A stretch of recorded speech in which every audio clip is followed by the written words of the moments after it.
Aclarações doutrinais. Conforme forem vocalizando, vão desenvolvendo esse poder mágico, do qual falamos, pois certamente, há escolas de oratória onde se nos ensina a vocalização. Estudante. Isto eu vou escrever para os cursos que há para agnósticos, mestre? Mestre. Para todo o mundo, sim. O que sim é que vão adquirir todos um grande poder na palavra, se lhes ensina, ademais, a vocalização. Estudante. Mestre, mas há uma coisa que está eu não sei até que ponto. Quando um se matricula em uma escola de karatê, de judô ou destas artes marciais, uma das coisas que se supõe que levam em conta os instrutores, é mais ou menos a quem vão dar estes ensinamentos. Mestre, por que é que um karateca pode desencarnar uma pessoa, posto que tem poder na mão? Até que ponto se podem dar chaves a todo o mundo para que adquira poder no verbo se não sabem como o vão utilizar? Aí está o problema. Mestre. Não se meta em camisa de 11 varas. Estudante. Aos irmãos gnósticos sim, porque se supõe que estão melhor. Mestre. Pelo menos estão lutando pela eliminação dos defeitos, mas realmente adquirem poder na palavra. Em sua aplicação na oratória, é tremenda. Estudante. O senhor, mestre, nos ensinou a utilizar as 7 vogais, mas muita gente se estranha de que a M e a S estejam incluídas, quer dizer, se surpreendem quando lhes dizemos que também são vogais. O que poderia o senhor nos dizer a respeito? Mestre. A M e a S também são vogais. Mas se nos pomos a discutir sobre se são 7 ou se são 5, não chegaríamos a parte nenhuma. A crua realidade dos fatos é que os lêmures, por exemplo, usavam normalmente um alfabeto de 300 consoantes e 51 vogais, sabiam articulá-las. Lamentavelmente, a palavra foi degenerando, a capacidade de fala foi degenerando conforme o ser humano se foi também degenerando, e hoje apenas se usam umas poucas consoantes e vogais.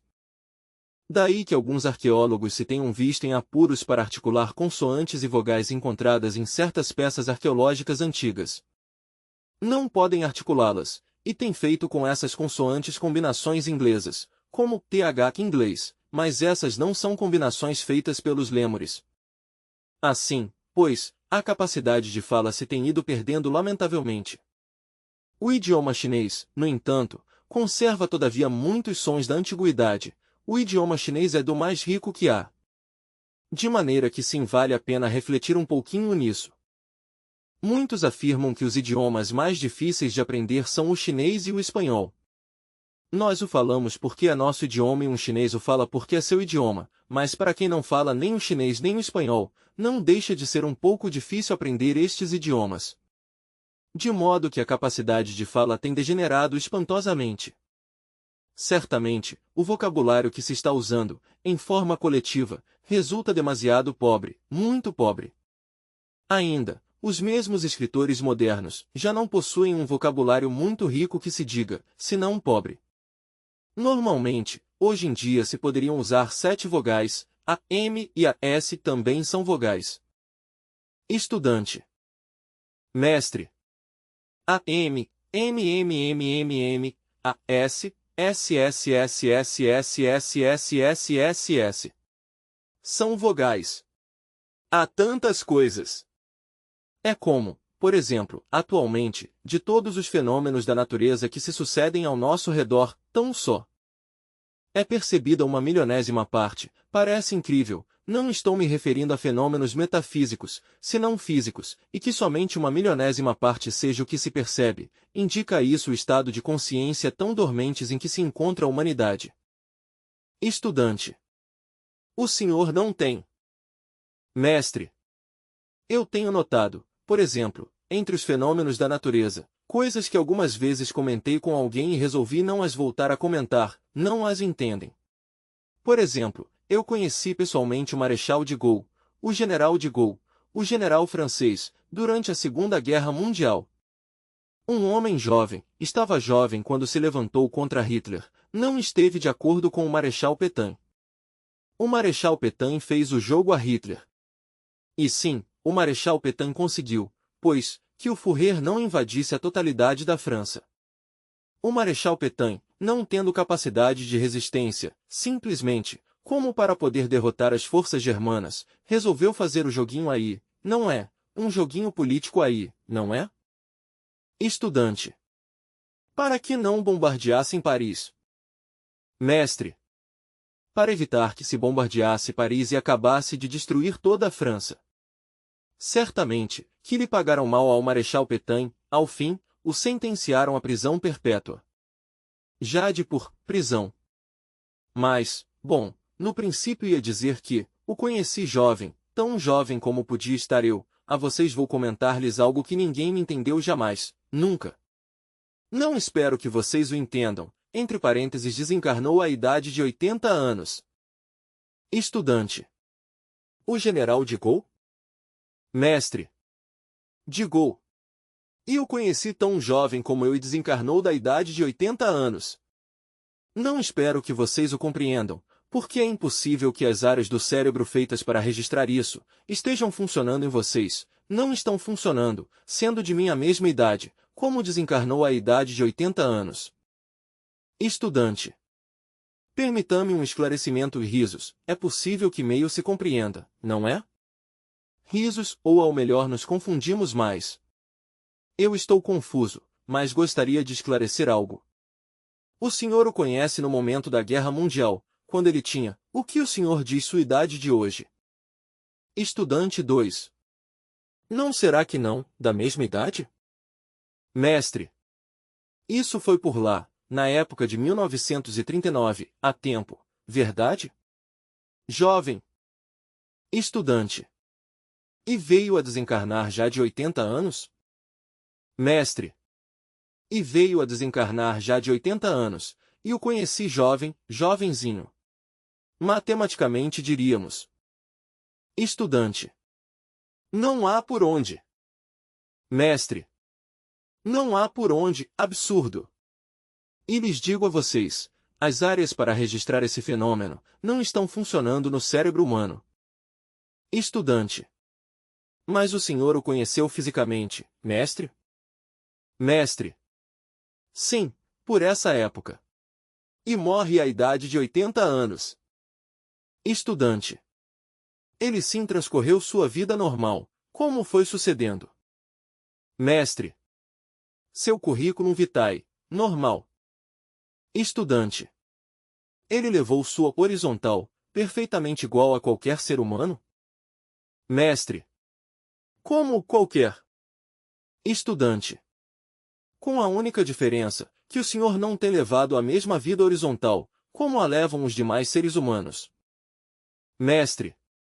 Pois, podes buscar-lhe muita escapatória, mas isso não tem explicação lógica. Risos. Estudante. De egóica não tem nada? Mestre. Agora, não nos vamos, agora, ao Marechal de Gaulle, busquemos, situemo-nos cá, com nós mesmos. Por exemplo, não há ninguém no caminho da vida que não tenha tido companheiros de escola, de colégio, e não há ninguém no caminho da vida que não tenha visto a seus companheiros morrer já velhos e sem lhes ocorrer jamais o que passou e muito menos temos refletido nisso. Investiguemos, reflitam vocês e verão, conheci familiares, amigos, companheiros de escola, os vi morrer velhos e eu sigo vivo, como se explica isso? Vou lhes dizer, realmente não me parece que vocês possam entendê-lo. Porque há áreas que não estão trabalhando, para poder entender teriam que ter certas áreas que atualmente não estão trabalhando. Vêm as desculpas de um, claro, é que fulano de tal esgotou a vida porque foi muito boêmio, se dedicou ao licor, mas o certo foi que morreu já velho, mais velho do que a um, e sendo pouco mais ou menos da mesma idade, uma idade similar na escola ou no colégio. Estudante. Se aquela pessoa morreu aos 50 anos e um tem 50 anos, aquela pessoa morreu aos 80? Mestre. Morreu de 80. Vocês sempre interpretaram que aquela pessoa se dedicou aos vícios, álcool, drogas, se degenerou e morreu mais cedo do que o mandado, ou envelheceu mais cedo do que o mandado, essa tem sido sempre a desculpa. Mas a crua realidade é que morreu mais velho o amigo fulano de tal que nós, tendo levado uma vida similar e morreu feito um ancião. Nós desculpamos muitas coisas, dizemos que o álcool, drogas, etc. Nasceram pouco mais ou menos em nossa época, mas envelheceram aparentemente mais rápido que nós. Dizemos, fulano de tal tem tantos anos, mas já parece um ancião. Dizemos assim porque o conhecemos, mas seus netos não dizem isso, dizem, esse é meu avôzinho fulano de tal. Ali há uma falha que não cabe dentro do intelecto, o intelecto não a capta, e ainda mais, que não existem as áreas do cérebro para esse problema, é um dos fenômenos da natureza que se sucedem ao nosso redor, que não são captados atualmente com as faculdades humanas existentes. O que sucedeu realmente? Que essa pessoa chegou aos 80 anos, se foi nosso companheiro, brincou com nós, como é possível? Estudante. Mestre, o homem gera espermatozoides de diferentes tipos, e procria por intermédio da mulher filhos também diferentes? Mestre. Claro está que sim. Há espermatozoides que não são completos, daí vem a degeneração de um humano. Quando nasce, nasce paralítico, ou de alguma outra forma, se o pai do senhor de quem estamos falando gera espermatozoides iguais sempre, mas em diferentes tipos A, B e C, os filhos são todos iguais. É possível que um espermatozoide desses tenha vivido 30 anos mais? É possível, melhor dito, não o espermatozoide senão o homem aquele. Eis aí um fenômeno que eu não poderia traçar-lhe uma paralela, não poderia ser esquematizado em forma alguma, não poderia, porque simplesmente não existem faculdades para poder percebê-lo, é uma lacuna da mente.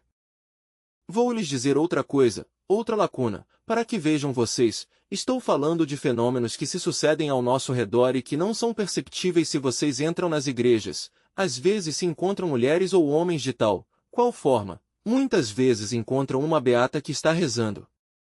E essa beata se tem parecido a alguma santa dessas que há de mármore, pau ou o que seja, muito similar, tão similar que assombra, isso pode ter observado qualquer pessoa que entre na igreja, eu o observei. Se vê uma pessoa ali rezando vestida de pronto com o hábito da Virgem do Carmo, mas não parece uma estátua que devesse estar em uma igreja.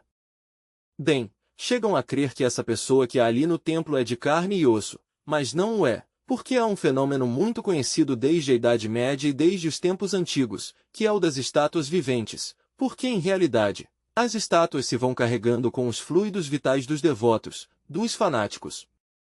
E se carregam tanto que chegam a impregnar-se da potência vital dos devotos, inclusive chegam a adquirir mobilidade e até a escapar-se fisicamente do lugar onde estão, e podem ocupar um lugar, por exemplo, entre os devotos, e sentar-se e ajoelhar-se, e rezar. E todas essas coisas, e logo voltar à estátua, voltar outra vez essa figura, a ocupar seu posto, e a gente vê essa pessoa ali, chorando e toda essa questão, e resulta que não é uma pessoa de verdade, é uma estátua. O que estou dizendo? Isso é comum, por isso há muitas tradições que dizem que a Virgem de Lourdes se escapa constantemente, bom, às vezes que se escapa. Estudante. E a Virgem de Chiquinquirá que caminhou. Mestre. Caminha. Isso sabiam fazer à vontade os judeus de Praga, eles faziam uma estatueta de pedra, a preparavam magicamente, e inclusive chegavam a manejá-la ou a mandá-la fazer tais ou quais coisas a outros lugares, até a roubar a mandavam. É assim o fenômeno das estatuetas de Praga nos bairros judeus. Vai-se carregando a estátua de fluidos vitais, chega a adquirir mobilidade, e chegam momentos mágicos em que se escapam e ocupam lugar entre os fiéis e dizem, esta pessoa tem um parecido a uma estátua, a um santo. Sim, senhor, é a estátua do santo. Mas a ninguém ocorre pensar que é a estátua do santo, a ninguém se ocorre. Por que não lhes ocorre? Porque estão profundamente dormentes em sua consciência. Eu sim as descobri, a mim não me fazem mal, mas sim vi que todos os membros da igreja ante uma estátua dessas, ajoelhados, o lugar da estátua ficou vazio, e nenhum dos membros dessa igreja se deu conta disso. Não estou falando de um fenômeno de outra dimensão, senão de algo físico. Se tivesse tido nesse momento uma máquina fotográfica, teria podido fotografar o fato, mas também há quem não me teria permitido, ou que, melhor dito, me teria sido perigoso também. Essa classe de germes tem guardiães elementais, e se dão conta de que um está entregando esse segredo, podem fulminar um. Não se pode entregar isso. A mim me aconteceu que estando na igreja há uma pessoa parecida a uma estátua, rezando, orando, e era a mesma estátua que se havia escapado por um momento, e que estava ali. Isso sucede normalmente na terceira dimensão. Temo ter dito demasiado. Por que de pronto vão vocês a descobrir uma coisa dessas em uma igreja e quando a descubram, pois? Esses fenômenos tão só são percebidos em uma milionésima parte pelo ser humano, uma milionésima parte dos fenômenos físicos que sucedem ao seu redor. Me sucedeu um caso insólito. Resulta que um dia, no astral, uma dama adepto veio a visitar minha casa em astral, pus-me a conversar com ela sobre assuntos esotéricos, e por último terminei dizendo-lhe: quero dizer-te que quero desencarnar, eu tenho vontade de morrer. Oxalá pudesses morrer, mas nem tu nem eu podemos morrer. Fiquei estupefato. Como? Que me está dizendo? É algo tal como ouves. Em que ano nasceu o senhor? Eu lhe disse, eu nasci em 6 de março do ano 1917. Estava convencido que havia nascido em Bogotá, Colômbia, América do Sul. Assim lhe disse e respondeu, mas não te lembras tu que 2 anos mais tarde, em 19, vivias no norte do México?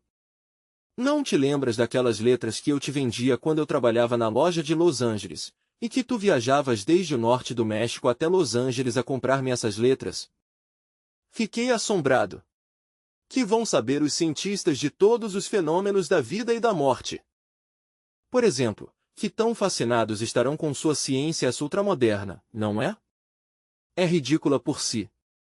Pensam eles que agora já se vive mais bem, que para o ano 2001 ou para o ano 2100, se poderá viver 120 ou 130, que a princípios de século, no máximo se chegava a 40 anos ou 50, assim os ouvi pela televisão, há umas noites, zurrando da forma mais espantosa, isso é ridículo. Todos sabemos muito bem que nossos antepassados viveram mais. Por exemplo, sei de alguns de meus familiares que duraram mais de 100 anos, e creio que entre vocês devem ter tido familiares que viveram idades bastante longas. Na Idade Média se vivia normalmente mais tempo que agora, isso é fácil computá-lo. Simplesmente com as estatísticas, simplesmente com as notarias, os arquivos velhos, não é difícil, para isso não há problemas, não é? Está comprovado. Que me venham dizer que se vivia 40 anos a princípio de século e que agora já se está vivendo ao redor de 80 graças aos antibióticos e às maravilhas dos homens de ciência, isto não é mais que uma ridiculeza. Desde que ponto de vista esotérico nós os iniciados sabemos muito bem que na Lemúria se vivia normalmente de 12 a 15 séculos, mas então o ser humano estava governado pelo princípio fulasnitaniano, esse que governa os homens. Desafortunadamente, como quer que foi, digamos colocado no organismo humano o abominável órgão condartiguador, as cristalizações das mais consequências do citado órgão foi um verdadeiro desastre, a consciência ficou englobada, engarrafada entre essas mais cristalizações, e logicamente as mesmas deterioraram o corpo vital e começou a encurtar-se a vida, e todas as faculdades humanas se precipitaram pelo caminho da entropia, princípio degenerativo que tende a igualar a longo prazo a tudo. Assim pois, já na Atlântida se vivia menos da metade, já no Egito apenas se viviam 140 anos como média da vida humana, e na Idade Média como máximo, 110 ou 120 por aí. A princípios deste século normalmente se chegava aos 80, mas nesta época, aqui no México, o seguro tem dado como média da vida humana, dos 50 aos 65, quer dizer, já quase não se vive. Estudante. A média na Venezuela são 61 anos. Mestre. 61? Pois quase não se vive. Assim, pois, não venham dizer que agora é quando mais se vive. Aí se vê o estado de inconsciência em que se encontram, é tão terrível. Agora, nós temos procedimentos, em nome da verdade os temos, para viver mais além do normal. Lhe sou sincero a vocês, eu sou um homem que está vivendo mais além do normal. Vocês dirão, que como é possível? Sim, lhe pontuo, o cérebro que estou utilizando para pensar esteve 4.000 anos em um sarcófago no Egito. Eu deixei o corpo vivo quando me tocou viver na dinastia dos faraós, nasci no Egito mas não morri no Egito, meu corpo passou a um sarcófago, deixei esse corpo ali vivo, o pus em estado de catalepsia, digo catalepsia para que vocês me entendam, mas é uma ciência mais antiga que a da catalepsia. Por exemplo, Os hipnólogos usam o hipnotismo para pôr em transe hipnótico qualquer pessoa para dormi-la. Eu não uso o hipnotismo porque me parece demasiado pobre, muito incipiente, para jogos de crianças pequenas. Que uso eu? Outra ciência superior à do hipnotismo, que é a que eu ponho em prática, a qualquer, o desdobro, o volto a dobrar, o tiro em astral, mas realmente é uma ciência que conheço e que é anterior à catalepsia, mais poderosa. Estudante. O senhor era iniciado nesse momento? Mestre. Tenho sido iniciado desde há vários Mahamanvantaras. Estudante. O senhor contribuiu à criação da Terra junto com os cosmocratores? Mestre. Estive com os cosmocratores desde a aurora, desde o momento em que a Terra surgiu do caos. Bom, estou lhes contando do Egito. Meu corpo ficou ali em catalepsia, está na cripta subterrânea, fazenda como 4.000 e tantos anos, desde a época de Kefren. Mas por esta época, em pleno século XX, estou me revestindo com este corpo mediante o intercâmbio atômico. Os átomos deste corpo estão passando ao corpo egípcio, os átomos do corpo egípcio estão passando a este, já parte do corpo que tenho é egípcio, e dentro de uns 3 a 7 anos a totalidade do corpo egípcio estará aqui. De maneira que, quando saia para as Canárias, vou com o corpo egípcio totalmente, já não levo nada do corpo este por aqui. Por meio do intercâmbio atômico na quarta vertical, os átomos se acomodam ao arquétipo vibratório, e isso me permitirá a mim poder realizar a grande obra. Do contrário, como um trabalho tão longo. Estudante. E o que acontece ao ter depois o senhor o corpo egípcio? Mestre. Já tenho parte, pelo menos podem estar seguros que esta cabeça que vocês veem já é a egípcia, já é parte. No outro dia estava em uma conferência e houve gente que me distinguiram como egípcio, já a cabeça é a mesma que esteve entre o sarcófago, o resto do corpo pois está mudando, as vísceras, tudo. Neste momento sou a morte. Por quê? Porque o corpo que tinha Vítor Manuel Gomes, esse corpo, já está em processo de desintegração, seus átomos estão passando a um sepulcro, e os átomos daquele estão passando cá. Estudante. E esses os poderia voltar a reviver? Mestre. Pois esse corpo de Vítor Manuel Gomes não fica morto, fica vivo mas com as funções orgânicas em suspenso. De maneira que se vocês observam cuidadosamente certa aparência aqui, pois faz que a gente não se me aproxime, mas realmente sou a morte. Os antigos egípcios cultivamos uma ciência que os modernos nem remotamente suspeitam. Esta ciência nos permitiu a nós conservar nossos corpos físicos, poder existir e sair com nosso corpo desde o sepulcro para fora, para viver entre os mortais em pleno século XX. Não quero dizer que todos os companheiros dessa época fizeram o mesmo, mas sim existimos um grupo de homens que deixamos nossos corpos vivos entre o sepulcro, muito bem selado. Estudante. Que relação tem isso com as tragédias de que se fala e as coisas terríveis que têm passado aos arqueólogos que cavaram nas pirâmides do Egito, nas tumbas onde se tem encontrado corpos perfeitamente conservados? Mestre. São gentes que têm chegado a profanar nosso sepulcro e então têm morrido, têm vindo a profanar nosso sepulcro, e têm recebido seu merecido, seu castigo, têm crido que é burla. Por exemplo, se pôs a maldição na tumba de Tutancâmon, os arqueólogos não creram, tomaram a coisa a jogo, como são os modernos, que tomam tudo a jogo. Bom, não ficam vivos, todos morreram. Na Lemúria se podia viver 12 a 15 séculos, e logo foi diminuindo, até que hoje já quase não se vive. Sob que princípio ficou governada a humanidade já degenerada? Depois que iniciou seu processo degenerativo, já não ficou governada sob o princípio fulasnetaniano, ficou governada sob outro princípio, o princípio Itóclanos, que é o princípio que governa a vida humana, governa os cães, os cavalos e a todos os animais. Antigamente havia tempo para criar, os que não tinham criado os corpos existenciais superiores do ser, tinham tempo mais que suficiente para poder criá-los. Hoje já quase não há tempo, já quase não se vive. Porque desde que o ser humano ficou governado por dito princípio, morre quando menos se pensa, antigamente se morria a consciência. Vejam se é triste, que atualmente o ser humano dependa do Mesmo o princípio que governa as bestas, já não está governado pelo princípio fulasnitaniano. Isso é tristíssimo, lamentável de verdade.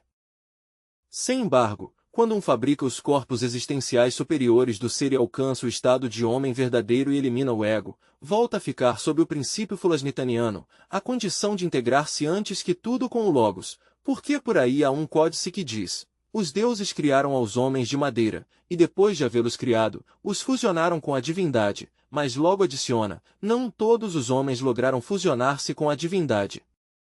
É claro que os homens não logram a fusão integral com o Logos. Esses, afinal de contas, involuem entre as entranhas da Terra e se desintegram. São criações que estão chamadas à desintegração.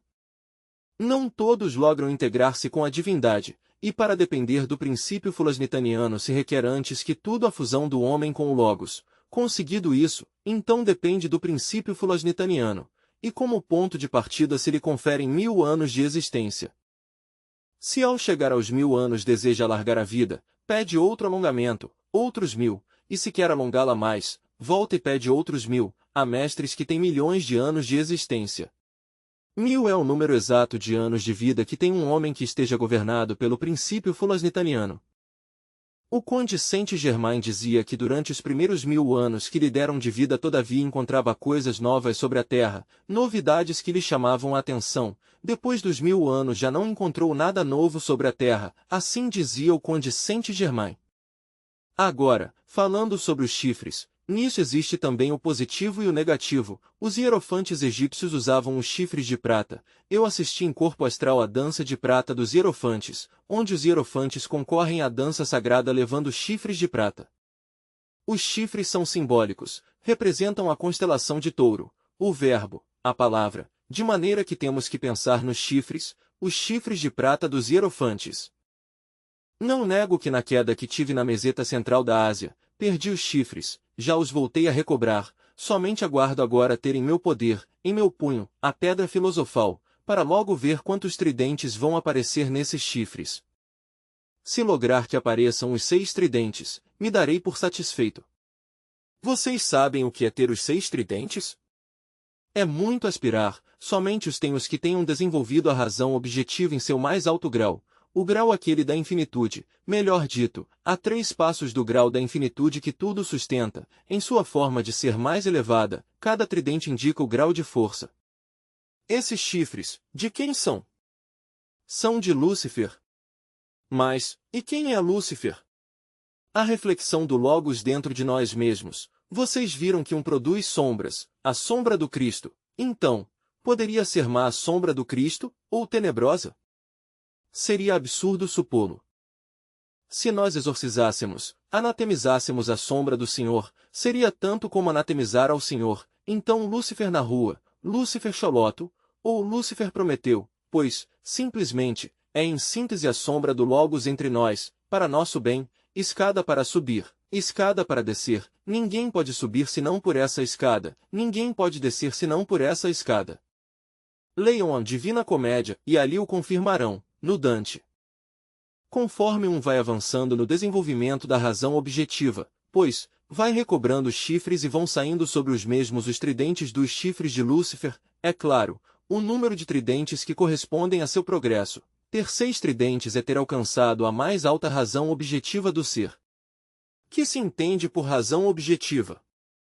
Para entender o valor dos chifres, diremos que a razão objetiva é aquela função própria da mente interior em relação com a consciência. Em nós, como já explicamos, há 3 mentes, a mente exterior ou mente sensual, a mente intermédia, e a mente interior. Se um homem possui os 6 tridentes sobre os chifres, esse homem está completamente iluminado, está a só 3 espaços da infinitude que tudo sustenta, tem o conhecimento objetivo e completo, transcendental e verdadeiro, conhece os mistérios da vida e da morte, não porque alguém lhe disse ou deixou de dizer, ou porque o leu ou deixou de ler, senão por experiência direta. O conhecimento superlativo e transcendente da razão objetiva tem direito a usar nas cerimônias os chifres de prata dos hierofantes, como parte de seu traje religioso. Estou seguro que os chifres de Moisés tinham os 6 tridentes, estou seguro. Como possuía os 6 tridentes, não há dúvida de que Miguel Ângelo que era um iniciado, quando ele cinzelou a Moisés com esses chifres, os via, isso é claro, muitos não se explicam, mas, como? Moisés com chifres? Também a Arca da Aliança levava 4 chifres, chifres de bode. A etimologia da palavra tridente nos fala claro, tridente igual a 3. Um tridente parece um garfo de 3 picos, claro, os tridentes da mente. O que chega a ter os 6 tridentes da mente, que mais quer? De maneira que, olhemos os chifres em forma mais reflexiva.